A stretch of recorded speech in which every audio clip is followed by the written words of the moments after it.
Good afternoon, YouTube. It's the Odd Man Chronicles back for chapter 3. How's everybody doing today? I'm doing great myself. So, first and foremost, a little bit of housekeeping. We're going to talk about the comment that was left on my last video from Mr. Mike Gans. He said his big life changing issue, or sorry, not issue, his big life changing decision was staying home to be Mr. Mom. And you know what, Mike? I applaud you for doing that because you know what? It takes a lot to step up and do that.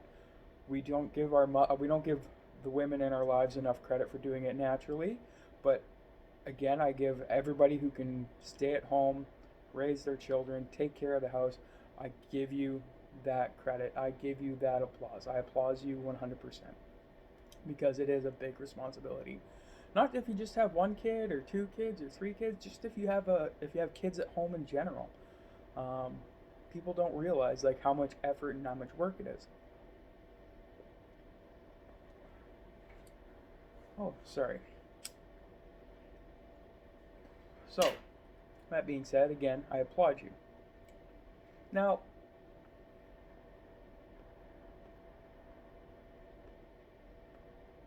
talking about caretakers, as referring to Mr. Mike there, got me thinking about caretakers in my life. And I don't mean caretakers as in people who take care of me. I mean caretakers as in like the medical profession. As my last few bouts of a hospital kind of got me thinking, how well have I ever been taken care of when I'm in the hospital?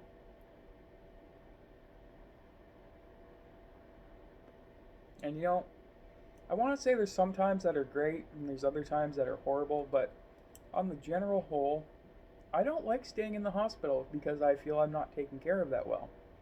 Case in point, this last month.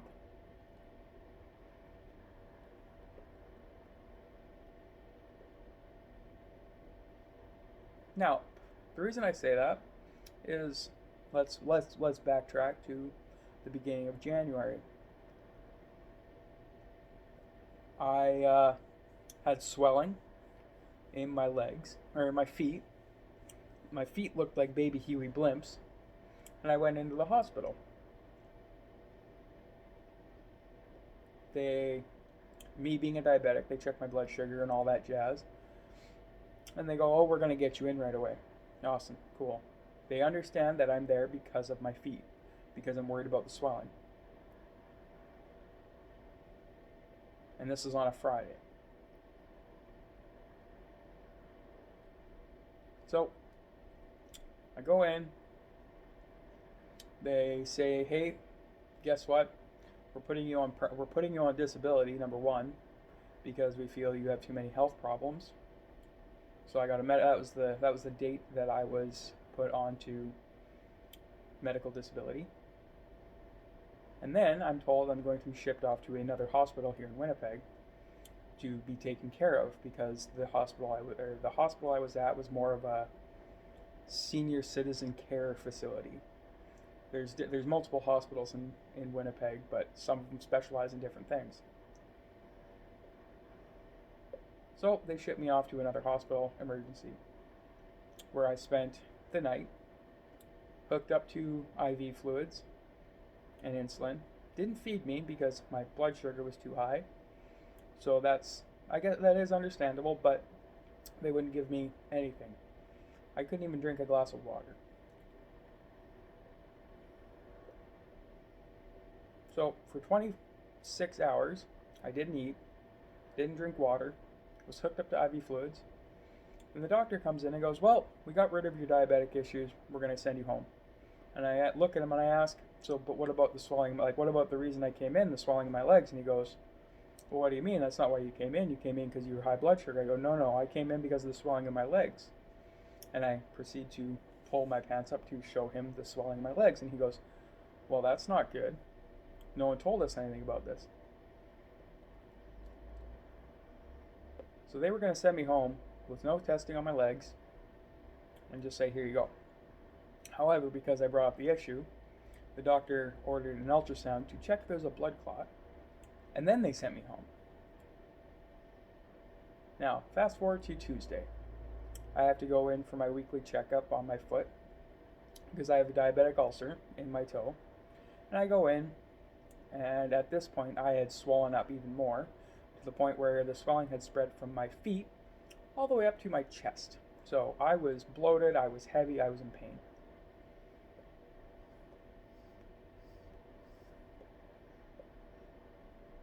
My wound care lady looks at me and goes, "Why are you here and not in the hospital?" And I proceed to tell her what had happened on Friday and Saturday. And she goes, "You need to go back to the hospital right now, and they need to take care of this. Don't take no for an answer." Okay, so off we go.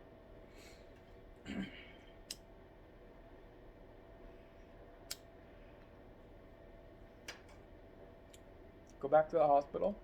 Now, I've told the doc, I get in and I tell the doctor, "Hey, this is what's up." I spend 2 days in the emergency room on a bed. They pull blood and everything, all that jazz. Start doing tests. Trying to figure out, why I'm swelling.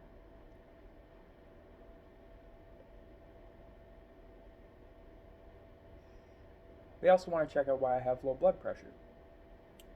So, another round of tests. Now, during this week, I was tried very hard to tell them, "Hey, look, you're not feeding me enough." My blood sugar even shows that. I was constantly getting low because they were not feeding me properly and I wasn't taking in the natural amount of food that I normally do.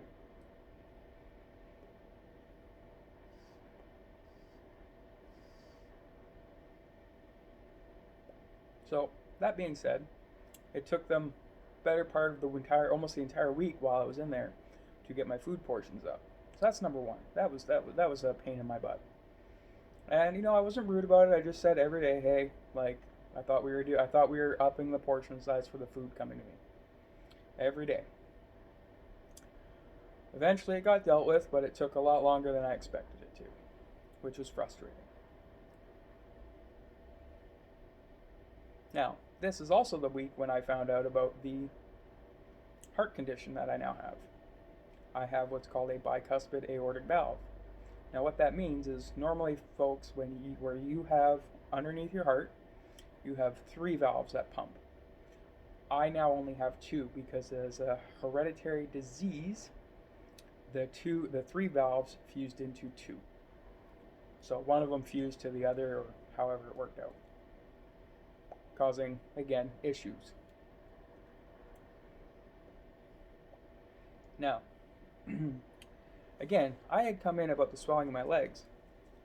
Again, they finally dealt with it, but that was it. Now, I also have stomach problems, which I was trying to have fixed at the same time. Again, didn't get dealt with. All they dealt with was the heart problem. They gave me some pills to help the swelling go down and sent me on my way home after a week.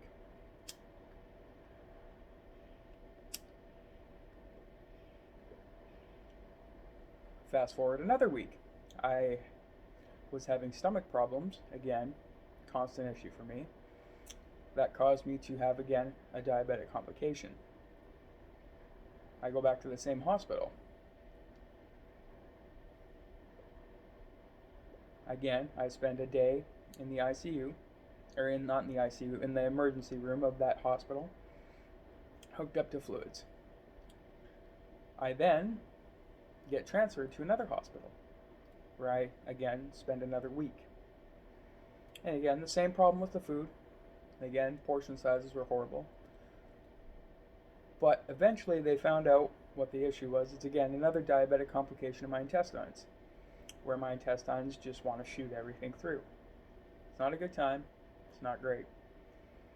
So, after a week of tests and my first colonoscopy ever, I found out I'm just taking pills and pills and pills. Well, the first pill they tried was just your basic Imodium. I've told them that it doesn't work to begin with, but they said, "Well, we have to try it anyway."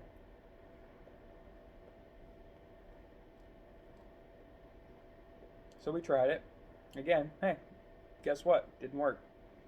And then they put me on something a little stronger. Now, this pill has been working better, but it hasn't solved the problem. So the next time I have to go talk to this gastrologist, I have to tell her, hey, it's not working. And then they're going to try me with another pill. Hopefully the next pill works. So that being said, caretakers in Canada, like, we have free medical care when it comes to hospitals, but again, it's not all it's cracked up to be. It's a lot of pain in the butt.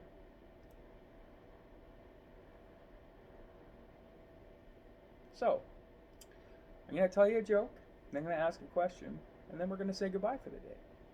So the first thing is, this joke is semi-safe for work. It's not nasty, but it's not exactly clean. So the joke goes, it's a street joke, it's not a life story joke. Today we're just telling you a street joke. So, farmer one day sends his new farmhand into town with his brand new truck. Get a load of supplies. And on the way back from town, the farmhand hits a pig. And he goes, well, shit. So he calls the farmer, and the farmer goes, well, what's up? And the farmhand says, well, I hate to tell you this, but I hit a pig. And he's kind of jammed up underneath the truck. Farmer says, well, shit. There is a shotgun in the back of the truck. Shoot the pig, pull out the chunks, get back here with the supplies so I can check out the truck and see how much damage he did. Farmhand says, okay. A couple minutes later, farmer gets a call again from the farmhand, and he goes, are you on your way back yet? And he goes, well, I did what you asked. I shot the pig. I pulled out the chunks, but what do you want to do about the red and blue lights?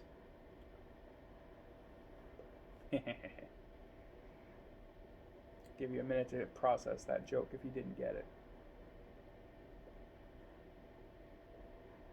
Alright, so there's the joke for the day. The question for the day. What can we talk about? What hobbies do you enjoy? I myself, I'm enjoying pipe smoking, and I'm a bit of a nerd, so I like video games. So yeah, leave in the comment section below what kind of hobbies you have, and maybe I'll see something interesting that piques my interest that I want to try out. Thanks for watching today, folks, and you have yourselves a wonderful day, and we'll talk to you again soon.